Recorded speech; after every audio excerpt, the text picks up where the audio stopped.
Jadi kalau Bapak Ibu sekalian mau sehat, kurang kencang. Mau? Masya Allah. Allah saksinya hari ini. Tapi ada syaratnya. Syaratnya adalah kita meninggalkan yang bikin masalah di badan kita. Siap? Yang pertama, catat.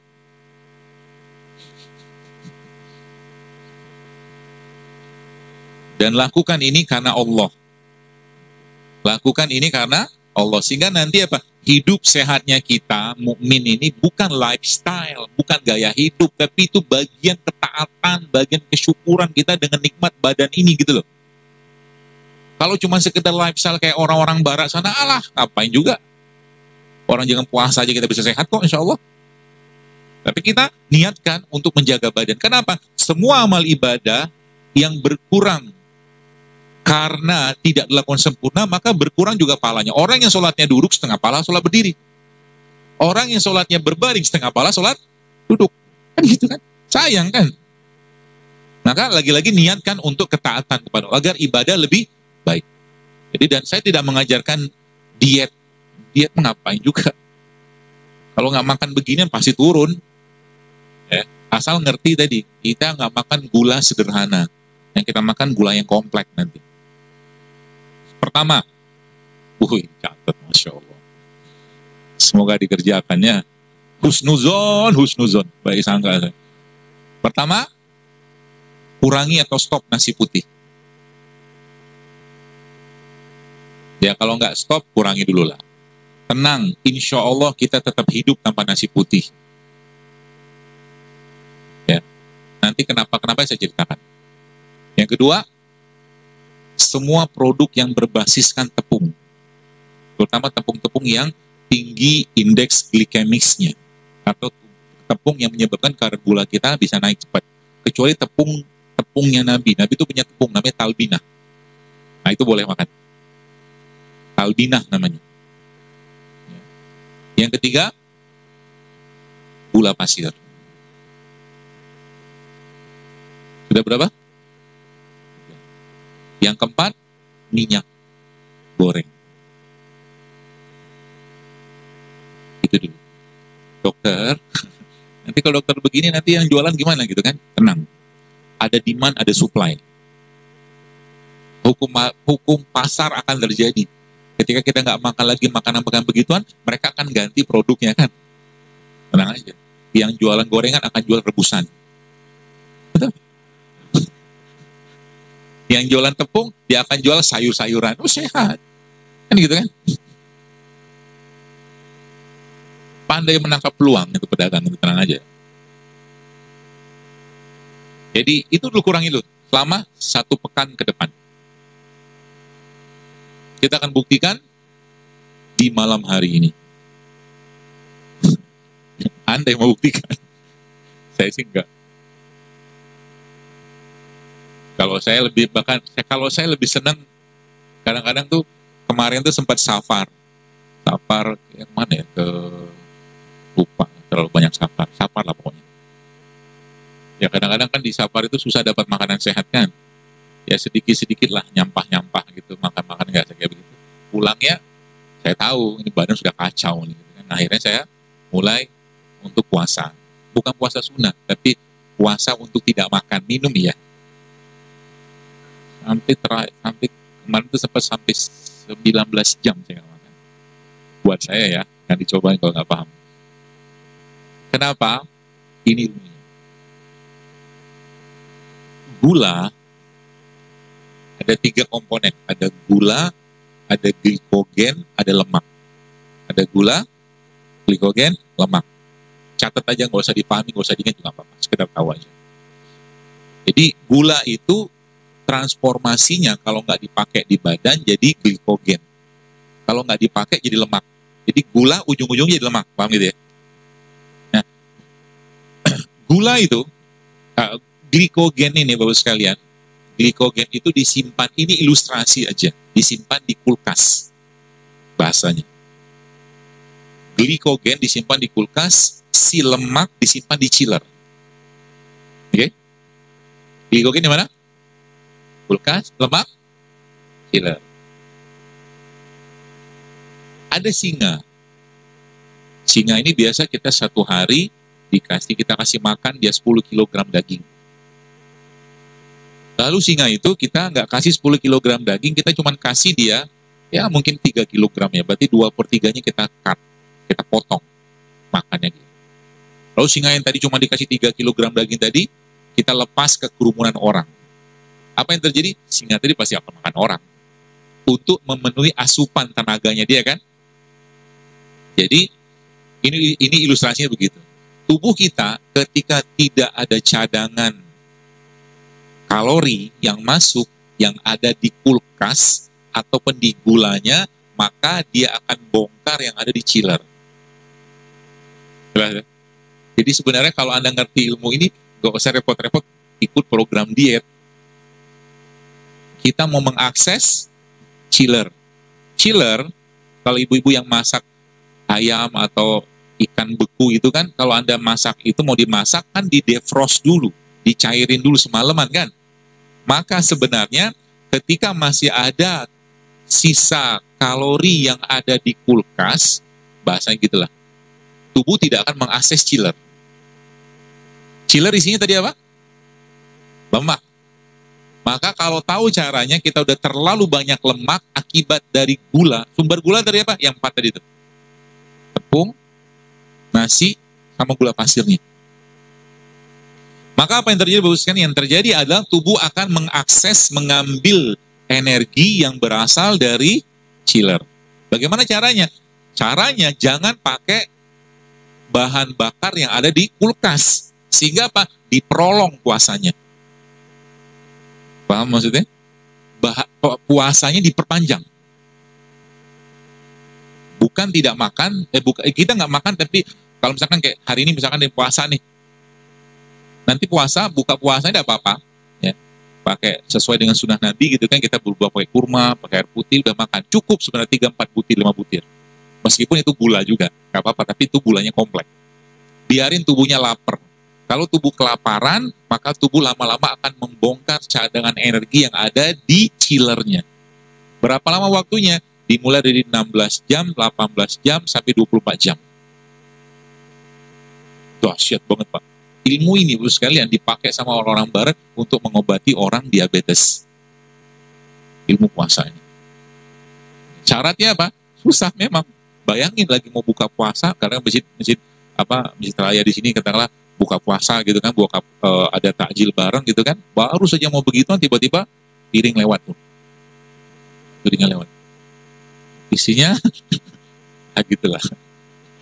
Maka sering saya bilang, masjid itu harusnya menjadi pusat penyehatan umat di samping pusat dakwah. Di sini orang bisa belajar kan, misalkan nih salah satunya siapin misalkan gentong-gentong air yang isinya kunyit segala macam, karena Indonesia kaya dengan itu gitu. Bisa dipakai. Ramadan jangan lagi ada sirup di antara kita. Coba Bapak sekalian lihat, di sirup itu subhanallah, sirup itu ada peringatan loh sekarang loh. Belilah sirup yang 15 ribuan itu. Ada peringatan, jangan diminum ibu hamil menyusui sama anak di bawah 5 tahun. Baca, betul? Baca Pak? Kenapa? Karena ada pemanis buatan. Coba. Dia nggak pakai gula, pakai pemanis buatan. Ya sudah, wassalam lah. Yang diminum sirup, yang dimakan gorengan. Gula semua kan? Gula semua. Akhirnya apa? Alhamdulillahirabbil alamin. Baru baca 1 ayat, Al-Fatihah sudah tidur. Saran, mungkin Pak Haiban mau ganti nanti bulan Ramadan. Ganti menu buka puasa. Nggak ada sirup, jadi nggak ada nasi. Ibu-ibu juga kasih tahu nanti, kalau mau kasih takjil, ada syarat mau kasih takjil ke sini. Kan bisa dibina, kan? Ini kan kebiasaan aja sebenarnya kan. Bisa, karena kemarin waktu saya bikin tablik akbar di Batam itu, subhanallah, itu akhirnya dibikin sama panitia itu bazar sehat. Dikenalkan dengan produk-produk sehat. Dan ternyata luar biasa banyak juga, Masya Allah. Dan itu UKM-UKM rumahan semua. Jadi akhirnya jadi pasar masjid gitu. Aja maksudnya pasar umat saat itu. Saya katakan tuh beli tuh tepung-tepung non gluten, tepung-tepung sehat, gula-gula sehat, banyak sekali. Bahkan ada saya baru tahu juga ada kecap dari kelapa, nggak dari kedelai. Bahkan tempe itu kalau Bapak Ibu mau sedikit modifikasi ya, itu tempe itu kita bisa buat bukan hanya dari kacang kedelai, dari biji manggis juga bisa dibikin tempe. Yang kita butuhkan fermentasinya sebenarnya. Gitu. Oke ya. Nah itu tadi 4 yang beberapa tadi di stop, kurangi. Itu sebabnya coba Anda tanya ke orang-orang yang hamil-hamil, coba lihat, mereka semua sudah mulai meninggalkan yang nggak sehat. Kalau bahasa mereka tuh udah nggak nyampah-nyampah lagi lah badannya gitu kan, makannya nggak sehat. Gitu. Simple. Kalau itu udah terjadi maka tubuh mulai ngeriset, kayak laptop hang, dipencet tombol on-nya, mati deh. Pencet lagi, nyala lagi. Begitu. Karena tubuh itu bisa melakukan proses detoksifikasi itu kalau apa? Kalau dia dikasih bahan baku dan bahan bakar yang tepat. Bahan baku pertama apa? Asam amino. Bahan baku pertama, asam amino. Dari mana kita bisa dapatkan asam amino itu? Manusia Allah ciptakan dari apa? Tanah. Dalam surah Al-Mu'minun Allah bilang walaupun khalaqnal insana min sulalatin min tin, kata kami ciptakan manusia dari tanah. Maka kita butuh semua unsurnya tanah. Kita nggak bisa makan tanah. Maka kita mengambil sarinya tanah. Kita mengambil intinya tanah. Siapa yang bertugas mengambil sari pati intinya tanah? Ada satu makhluk namanya lebah. Lebah itu mengambil madu kan? Madu itu diambil dari mana? Dari puncuknya bunga tadi, dari bunga atau segala macam, diambil dari akar kan sebenarnya kan. Jadi madu itu sari patinya tanah. Bahasa lainnya madu itu adalah ya komponen asam amino terbaiknya manusia itu ada pada madu. Gitu. Maka makan madu itu tiap hari. Gitu. Yang pertama asam. Yang kedua apa? Indonesia, negeri tropis. Allah menciptakan di sini satu air yang sangat steril, yang isinya isotonik air tadi, ya. Isotonik itu maksudnya sama tonisitasnya dengan cairan tubuh kita. Ya, dan dia sangat steril. Air itu namanya apa? Air kelapa. Air kelapa itu isinya sama amino juga. Subhanallah kan. Jadi kalau kita udah ngerti Indonesia ini berlimpahnya luar biasa, subhanallah. Saya katakan, kadang-kadang kalau kita yang Bapak Ibu sempat Allah kasih rezeki luar negeri, bingung. Saya tuh pernah ke Jepang. Di Jepang tuh punya duit tapi nggak bisa makan. Ini babi, itu babi, semua babi. Ya, bahkan nasi pun mereka pakai mirin. Mirin tuh kayak araknya, supaya nasinya pulen. Dikasih mirin coba. Gitu. Akhirnya terpaksa lah waktu kapan hari ke Jepang beberapa tahun lagi itu kan saya bawa mie. Pergi ke restorannya, nggak berani juga pakai piringnya, karena piringnya campur sama babi-babian. Akhirnya saya makan mie tadi pakai gelas cangkir. Bagian dari kita menjaga. Ya, seperti itu. Asam amino. Asam amino, jadi apa tuh namanya, tubuh kita, tadi saya katakan gen-gen tadi dia butuh asam amino. Ya. Maka air kelapa itu menjadi salah satu itunya, apa tuh namanya, solusinya. Kalau Bapak Ibu punya racun tikus, ya, racun tikus itu, katakanlah racun tikus atau racun hama lah yang cair ya, lalu Anda masukin ke dalam air kelapa, gini kan, masuk itu gumpal dia. Itu dahsyatnya air kelapa. Maksudnya apa? Racun tikus bisa dikoagulasi, digumpalkan sama dia, nggak bisa larut dalam airnya. Kekuatan dari air kelapa itu untuk apa ya? Untuk mencegah racun atau mengikat racun. Itulah bahasa. Tubuh kita banyak racunnya? Banyak. Kosmetik kita banyak bahan kimia, odol kita macam-macam tiap hari gitu kan. Maka jadwalin tuh makan atau minum air kelapa. Setiap seminggu tuh minimal sekali atau 2 kali lah. Setiap hari, yang kelapa muda atau kelapa tua tergantung usia Anda. Kalau Anda sudah tua, minum yang tua.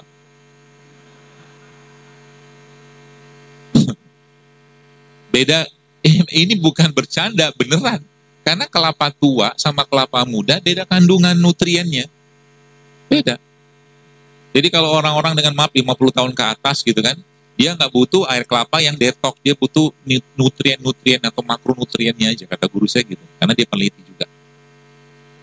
Nah, termasuk orang-orang tua kayak begitu, air kelapanya diminum, santannya diminum. Santan itu sehat, asal jangan dipanaskan.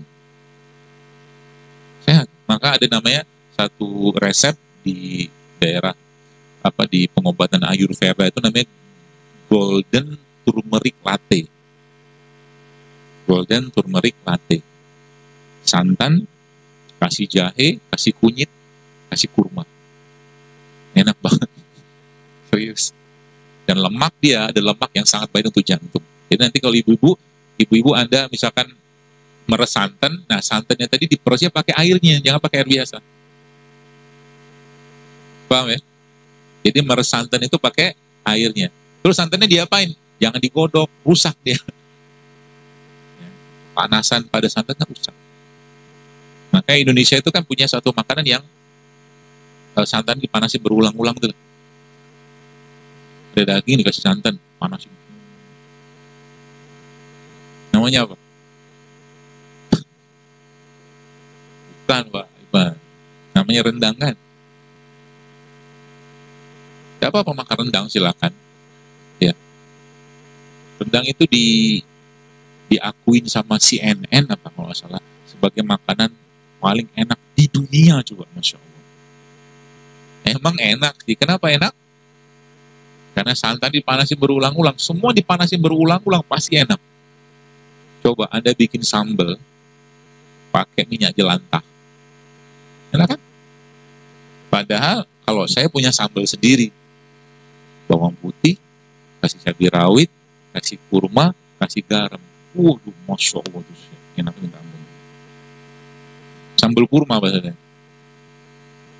Karena saya nggak pakai gula kan, pemanis kita tuh kurma. Nanti cobain ya. Jadi sambal, bawang putih, cabai rawit, kasih kurma, kasih garam sedikit, mau tambah tomat sedikit, tidak apa-apa. Ya diulek lah, masa dilihatin doang. Diulek lah, namanya juga sambal. Makannya, nih saya ajarin yang masih suka makan nasi putih, tidak apa-apa makan aja. Ya. Tapi syaratnya harus dikasih rempah. Ini cara bikinnya begini. Catat. Bapak-bapak nyatet nggak buat apa? Masak juga enggak. Mau catat. Paling ente terima jadi doang. Hah? Ambil bawang merah, tapi tidak apa-apa, catat aja. Bawang merah caca gitu, bawang putih sama serai. Oke? Bawang merah, bawang putih sama serai. Lalu si bawang merah, bawang putih sama serai, tambah sedikit sama cabai. Cabai nggak perlu cabai rawit, cabai merah biasa aja yang nggak perlu terlalu pedas, nggak apa-apa. Nanti itu ditumis pakai minyak zaitun dengan api kecil. Apinya kecil aja. Ya, asal keluar aroma sebentar. Minyak zaitun yang apa? Jangan pakai yang cooking oil, tapi extra virgin olive oil. EVO. Atau kalau enggak, biasakan di rumah, kalau tetap pengen makan yang digoreng, pakai minyak kelapa. Minyak kelapa tuh home industry sebenarnya. Bisa dibikin rumahan. Kalau minyak kelapa sawit, kapitalisasi. Kan gitu kan? Gitu. Jadi gorengnya pakai, atau tadi numisnya pakai minyak coconut oil cooking coconut oil apa namanya gitu. Ada tuh. Ya. Tumis. Gak usah panas-panas. Sampai keluar aroma sebentar, angkat, campurkan sama nasinya. Hah? Kenapa? Campur sama nasinya. Bumbu tadi itu semakin banyak semakin bagus. Terutama bawang merah sama bawang putihnya. Semakin banyak semakin bagus. Oke? Karena bawang merah, bawang putih salah satu sayuran yang nama itu alium kalau salah. Dia mengandung serat yang sangat tinggi, samping anti kanker, banyak lah bawang-bawangan itu. Aduk-aduk gitu kan. Lalunya lagi, kau udah teraduk tuh, bawangnya banyak, merahnya banyak, putihnya banyak. Tambahkan sedikit dengan kismis. Dikit aja kismis buat ada rasa manisnya. Lalu tempe itu sehat, asal jangan digoreng. Ya, mulai sekarang kalau makan tempe, sebenarnya tempe itu nggak mentah, karena kedelainya kan udah direbus, ya kan? Ya, dia tempe udah matang, kedelai udah matang. Cuman bahasa kita mentah tuh karena nggak digoreng aja. Ya, nanti tempenya tadi sama sambal tadi Anda penyet. Bayang? Penyet-penyet sampai dia agak hancur gitu, lalu campurkan ke nasi tadi. Ya, Dan tambahkan sedikit sama suiran kurma. Suiran. Masa nggak tahu suiran sih? Suwir. Suwirno Pak, Suwirno. Bapak nggak paham, ibu paham. Makan soto ada ayamnya tuh, suiran ayam. Ini suiran kurma. Aduk-aduk-aduk makan. Enak banget. Itu nasi yang insya Allah penuh dengan enzim, penuh dengan vitamin, penuh dengan mineral, ada asam aminonya juga. Sehat. Jangan usah banyak-banyak makannya. Kecuali Anda pakainya beras merah, coklat, atau hitam. Itu lebih baik. Sebab apa? Masih tinggi seratnya. Ya. Kalau beras putih, saran saya atau nasi putih jangan banyak-banyak. Jadi kalau tetap pengen makan nasi putih, saya sih tidak bisa melarang. Tapi kalau tetap ya nggak apa-apa. Mungkin sesendok, 2 sendok aja.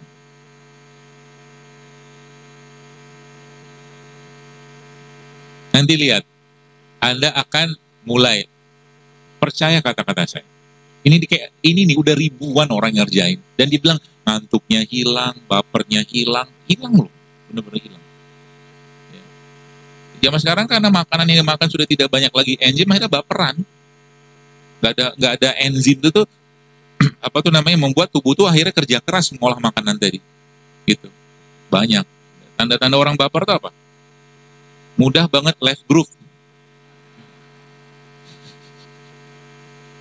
Left group WA gitu, ngomong sedikit keluar. Orang begitu sarankan tinggal di hutan saja. Gitu ya. Itu bisa dipakai. Jadi kalau mentoknya kalau saya dokter makan nasi putih gak? Jarang. Tapi kalau makan biasanya saya kasih sambal. Supaya ada enzim itu. Karena kita butuh karbo, tetap kita butuh karbo. Saya bukan penganut diet keto. Kalau keto kan gak makan karbo. Kita harus makan karbo. Untuk apa lo ciptakan sayur buah gitu kan? Kita harus makan. Saya bukan vegetarian, saya makan daging. Tapi kalau makan daging harus ngerti rules-nya dulu. Ya, minimal ada 2-3 porsi sayur atau buah yang Anda makan sebelum Anda makan daging, sehingga dagingnya gampang dicerna. Apalagi misalkan yang suka makan sate kambing nih. Sebelum makan sate kambing, supaya gampang dicerna kambingnya, minta tuh 2 porsi bawang sama cabenya. Makan. Nanti kambingnya gampang dicerna. Dan kambing itu hewan yang sangat baik, jangan dikambing hitamkan. Ya, masalah di kambing itu kan bukan masalah di dagingnya kan, justru malah masalah karena pengolahannya, garamnya segala macam. Jadi kambing baik-baik saja. Gitu. Nah, jadi nanti ada tadi kan sama yang pertama, yang kedua apa tadi? Yang kedua probiotik. Jadi kan cara kita memperbaiki badan kita. Nanti Bapak Ibu bisa praktekkan di tiap hari. Ya. Dan saya tidak akan bahas penyakit saat ini, karena ini kalau ini kita kerjakan, penyakit akan hilang dengan sendirinya, insya Allah. Yang pertama dia asam amino, jadi mulai dari madu, ada kurma, ada air kelapa. Ya. Yang kedua, probiotik. Probiotik itu apa? Semua makanan fermentasi. Tempe. Makanya tadi Indonesia dapat gelar makanan terenak di dunia namanya rendang. Tapi Korea dapat gelar makanan paling sehat di dunia namanya kimchi. Ya, dan tempe itu sering banget dibahas oleh ahli-ahli nutrisi sebagai salah satu makanan yang paling baik, ya, karena dia fermented food. Ya. Semua fermentasi makanan insya Allah baik. Ya. Gitu. Yang kedua itu. Yang ketiga, prebiotik. Prebiotik itu apa? Makanannya probiotik. Dapatnya dari mana? Terutama sayur dan buah-buahan. Itu prebiotik. Jadi kalau Anda makan tempe, usahakan makan sayur. Sehingga nanti bakteri yang ada pada tempe tadi akan tumbuh berkembang dia dengan sayur dan buah yang kita makan. Gitu ceritanya. Gitu ya. Prebiotik. Yang keempat, ya, rempah. Ya. Rempah itu contohnya apa ya? Kayak cengkeh, kayu manis, ketumbar, jinten, pala, itu rempah. Ya. Tiap hari, nih, 1, 2, 3, 4 ini ada asup. Berikan makanan, karena itu yang kita butuhkan. Ya, di luar tadi kita bicara puasa segala macam, atau mungkin herbal-herbal Nabi yang bagi sebagian yang susah mendapatkan, atau mungkin belum bisa mendapatkan, katakanlah beli ini, itu tidak apa-apa, kita pakai produk lokal aja. Ya. Itu yang keempat, prebiotik. Yang kelima, rimpang. Rimpang. Rimpang adalah tumbuhan yang batangnya dalam tanah. Berimpang. Ya. Ngandalin 2 rimpang ini aja, subhanallah, harusnya negeri kita ini bisa bebas kanker. 2-nya aja. Jahe sama kunyit. Ya, karena kita dapetin kunyit putih kan susah. Ya, ngandalin 2-nya. Kalau boleh saya katakan, saya sempat diskusi dengan seorang teman saya, dia bilang gini, kita ini negeri yang kurang bersyukur, dia bilang. Allah kasih kita rempah, Allah kasih kita rimpang, tapi jarang kita manfaatkan. Bangga dengan minuman-minuman kemasan, bangga dengan minuman-minuman soda, bangga dengan minuman-minuman yang tinggi gula. Ya sudahlah, merajalela penyakit. Kalau Anda lihat yang sekarang, Saudi Arabia, Masya Allah ya, di sana tuh apapun makanannya, minumannya soda. Betul? Soda dari anak SD, SMP, dan siapa bilang rumah sakit di Saudi itu sepi? Rame, Pak. Orang osteoporosis semua gara-gara soda. Gitu loh. Kita jangan ikut-ikutan. 350 tahun kita dijajahin, diambil rempah sama dia.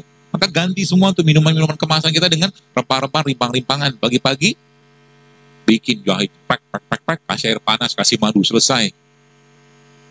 Kunyit. Jangan malu jadi pemuda rimpang. Ikhwan rimpang. Kenapa? Karena ujung-ujungnya kalau nanti Anda ketemu dengan akhwat, atau nanti ketemu sama akhwat, atau akhwat tuh nanti lagi ta'aruf, tanya, ente satu hari minum madu berapa kali? Gitu. Membahas tentang kebiasaan kesehatan. Kenapa? Kan salah satu tujuan pernikahan mau punya anak. Gimana mau punya anak kalau si perempuan sama laki-laki atau si akhwat atau ikhwan sebelum nikah tuh sudah makanannya nggak sehat, nyampah lah bahasa gitu. Gak bakal susah punya keturunan, serius. Karena satu makanan yang kita makan dalam ke mulut kita masuk ke mulut kita, itu akan menjadi bagian dari gen kita. Jadi bagian dari gen kita.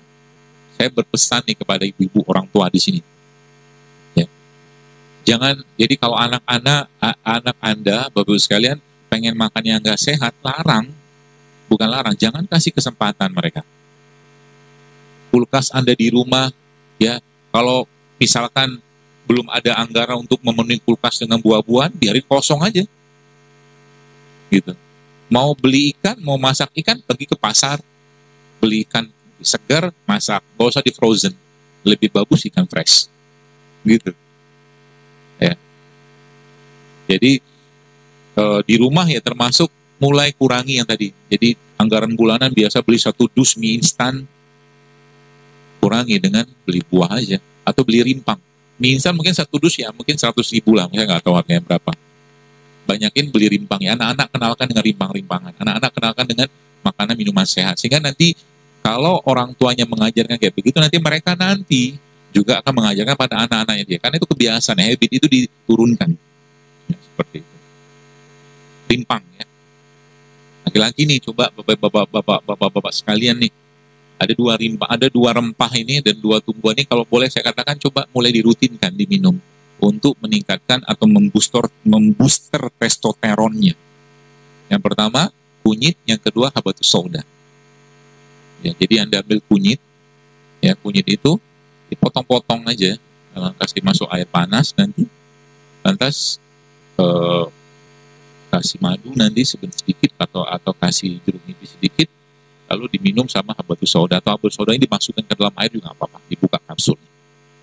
Itu akan membooster testosteron.